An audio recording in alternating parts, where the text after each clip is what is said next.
Alhamdulillahirrahmanirrahim, masih di indahnya Ramadan bersama Uas dan sahabat. Nah, sekarang saatnya kita bertanya kepada guru-guru kita yang mulia di depan sana, dan mungkin saya akan berikan kesempatan untuk jamaah yang ada di studio. Siapa yang mau bertanya? Silakan acungkan tangan.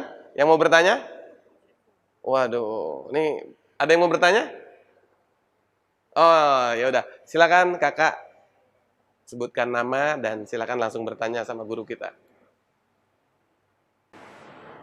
Baik. Bismillahirrahmanirrahim. Assalamualaikum warahmatullahi wabarakatuh. Waalaikumsalam. Terima kasih atas kesempatannya untuk bertanya, diizinkan bertanya. Terima kasih Ustadz. Izin bertanya Ustadz mengenai tadi Ustadz sampaikan bahwasanya ada beberapa hal yang membatalkan puasa. Mungkin tadi Ustadz sebutkan juga salah satunya adalah bergunjing seperti itu ya, atau misalnya gosip. Nah, terkadang kita ketika berinteraksi mungkin dengan teman ya, dengan keluarga seperti itu, terkadang kita tidak sengaja seperti itu menceritakan sesuatu hal yang berunsur gosip lah atau bergunjing. Nah, setelah itu kita sudah berbuka puasa. Malam hari kita merasa bahwasanya sepertinya puasa kita hari ini tidak sah deh gitu. Nah, apakah puasa kita yang belum sempurna saat itu, apakah kita dapat mengkodanya atau menggantinya di hari lain selain bulan Ramadan? Terima kasih Ustadz. Assalamualaikum warahmatullahi wabarakatuh. Waalaikumsalam warahmatullahi wabarakatuh. Izin, kakak tadi dengan kakak siapa?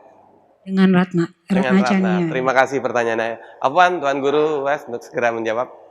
Izin Ustadz Azhari. Nggih, siap. Faman kana minkum maridhan, siapa yang sakit, au ala safarin atau musafir, fa'iddatum min ayyamin ukhar, ganti di hari yang lain. Wa 'alal ladzina yutiqunahu, tidak sanggup puasa karena tua renta, karena penyakit yang akut, fidyatun ta'amu miskin, maka bayarlah fidyah 1 hari makanan orang miskin. Adapun orang yang puasanya tidak batal, hanya pahalanya saja yang berkurang, atau pahalanya tidak ada sama sekali, maka puasanya tetap sah, gugur kewajibannya, tidak perlu mengqadha'nya. Lalu apa yang kita lakukan kalau sempat terjerumus?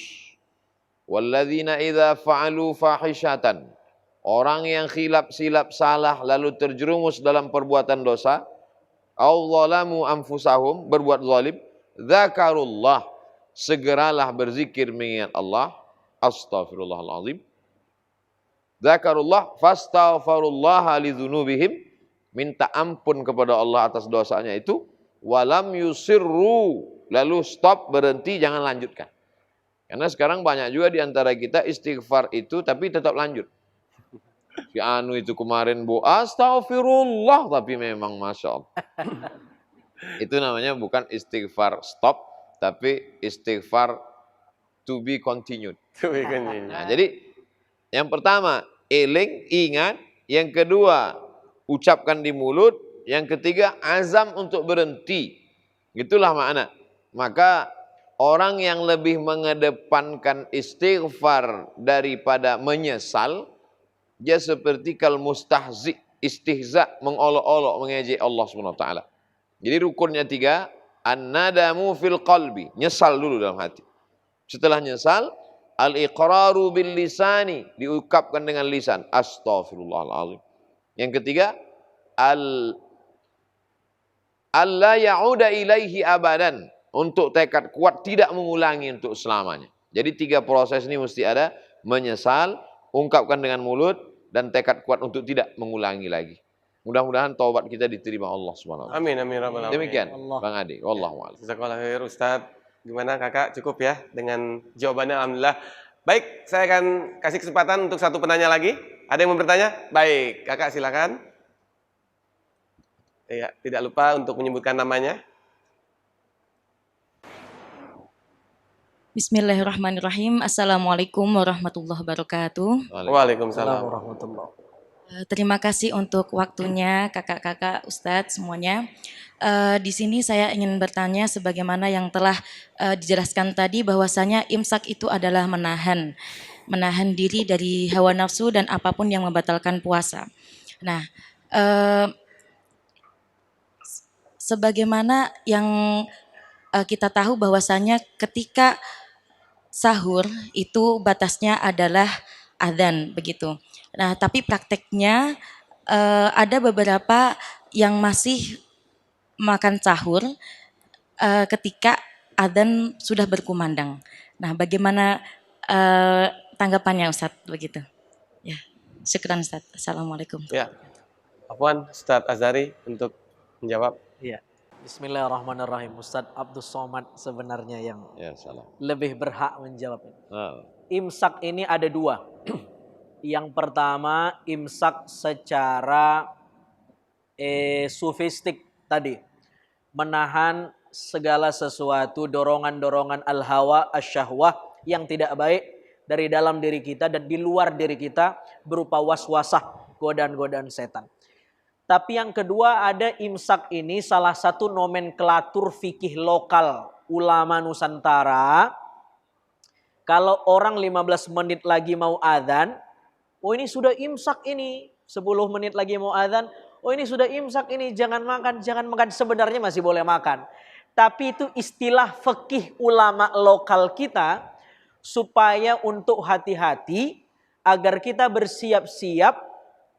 Yang 10 menit itu sikat gigi, lalu kemudian ganti pakaian, bersih-bersih untuk sholat subuh ke rumah, atau memperbanyak kalimah-kalimah thayyibah. Sebenarnya itu fungsinya. Jadi bagus itu. Jadi perlu juga kita tahu bahwa kata imsak itu bukan berarti tidak boleh makan. Masih boleh makan. Masih boleh. Hanya memang itu istilah ulama fikih yang diperkenalkan oleh ulama lokal kita agar kita ini mempersiapkan puasa kita lebih khidmat. Tidak di situ orang adzan lalu kemudian kita ngabisin makanan, ya. Lalu kemudian belum lagi minum, belum sikat gigi, ini enggak khidmat. Kita perlu persiapan matang. Nah, gimana orang yang tadi adzan sudah masuk waktu subuh lalu kemudian dia masih konsumsi makanan. Hendaknya ketika dia ketahui secara yakin bahwa waktu subuh sudah masuk, makanan yang masih ada di mulutnya itu ya diselesaikan. Tetapi yang belum dia kunyah, yang belum dia makan, jangan diselesaikan. Sudah masuk waktu subuh ini.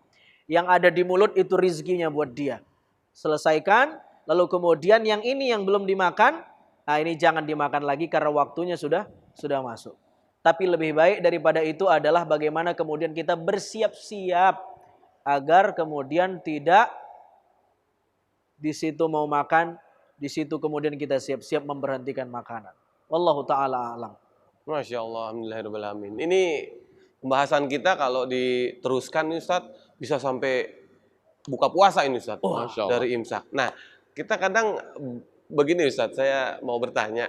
Kadang ada orang juga yang tadi Ustadz bilang bahwa tidurnya aja ibadah. Nah, kalau memang dia kebiasaannya sebelum puasa itu cuma tidur sampai akhirnya di bulan puasa pun cuma kerjaannya tidur, tapi dia tetap berpuasa, apakah itu memang sudah berkualitas atau bisa ditambah dengan ilmu-ilmu yang lain Ustadz? Maksudnya ibadah-ibadah yang lain. Tafadhol Ustadz. tidur itu tidak membatalkan puasa. Tapi kita mau puasa kita ini berkualitas. Jadi kalau sekedar hanya menggugurkan kewajiban, habis makan sahur, tidur. Habis sholat subuh, tidur. Sholat zuhur, tidur. Dijamak lagi dengan asar. Pas ditanya, ente kok jamak? Mimpinya musafir Pak Ustaz. Mimpinya musafir. Maka orang yang tidur tidak membatalkan puasa. Tapi yang mau kita bahas bukan sekedar menggugurkan kewajiban, berkualitas. Siapa yang tidak mendapatkan kebaikan di bulan puasa, faqad hurim, maka di luar puasa. Sedangkan di bulan Ramadan aja dia tidur, apalagi di luar Ramadan. Jadi mari lomba memahami Al-Quran, Mari berlomba untuk banyak bersedekah, mari berlomba untuk, dan kalau tidur saja, dia tidak akan merasakan lapar, tidak merasakan haus, apalagi kemudian tempatnya pakai AC, adem, ayam, pakai semua, tidak ada aktivitas. Ya, maka secara kualitas dia tidak mendapatkan sama sekali. Kenapa ketika kita kendaraan tercepat, rumah terbaik, kualitas tubuh terbagus, terganteng, tercantik. Tapi kenapa pas kualitas ibadah kita pilih paling lemah? Berarti pemikiran kita kacau. Ada yang salah di diri Ada kita. yang salah. Maka ketika kita ingin, idza sa'altumullaha fas'aluhul firdaus. Kalau minta kepada Allah, mintalah surga yang paling bagus, firdaus. Sesuai juga dengan amalnya. Salatnya terkhusyuk, puasanya terbaik, amalnya paling berkualitas. Jadi tidak hanya sekedar menggugurkan kewajiban. Jadi puasa itu penting, bukan yang penting puasa.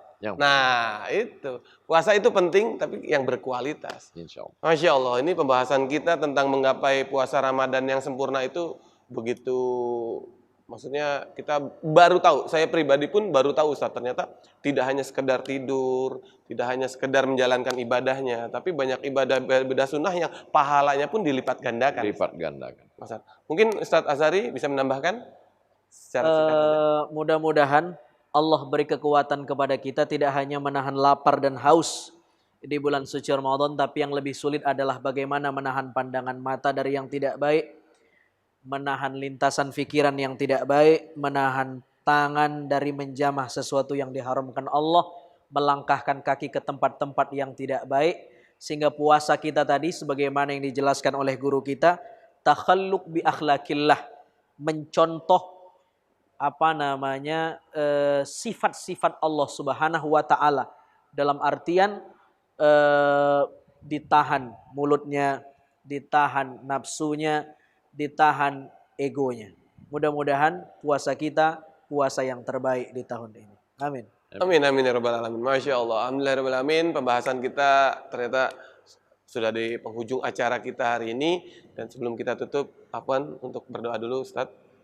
Astaghfirullahalazim, astaghfirullahalazim, astaghfirullahalazim alladzi la ilaha illa huwal hayyul qayyum wa atubu ilaih. A'udzu billahi minasyaitonir rajim. Bismillahirrahmanirrahim. Alhamdulillahi rabbil alamin wassalatu wassalamu ala asyrafil anbiya'i wal mursalin wa ala alihi wa sahbihi ajma'in. Amin. Rabbana taqabbal minna salatana wa siyamana wa qiyamana wa ruku'ana wa sujudana wa takhashu'ana wa ta'abbudana wa tammim taqsirana ya Allah ya Rabbal alamin. Ya Allah, terimalah salat kami, puasa kami, qiyamul lail kami, tarawih kami, witir kami, sedekah kami, sempurnakan segala kekurangan kami ya Allah. Amin. Allahumma innaka 'afuwun tuhibbul 'afwa fa'fu 'anna. Engkau Maha Pemaaf, hapuskan, maafkan segala silap salah kami. Rabbana atina fid dunya hasanatan wa fil akhirati hasanatan wa qina adzabannar. Wa sallallahu ala sayyidina Muhammad wa ala alihi wa sahbihi wa sallam. Walhamdulillahi rabbil alamin. Amin amin ya rabbal alamin. Alhamdulillah rabbil alamin. Terima kasih Ustadz Abdul Somad, Ustadz Azhari yang hari ini setelah memberikan ilmu yang sangat bermanfaat. Nah, buat pemirsa yang ada di rumah, yuk sebentar lagi imsak, ayo buruan sahur, apalagi yang belum bangunin. Kita sama-sama menggapai ibadah Ramadan ini dengan penuh keriduannya Allah Subhanahu wa taala. Dan akhirnya kami di sini mengucapkan banyak terima kasih. Mohon maaf apabila ada kekurangan, dan jangan lupa kita akan ada di setiap sahur. Terima kasih. Assalamualaikum warahmatullahi wabarakatuh. Waalaikumsalam.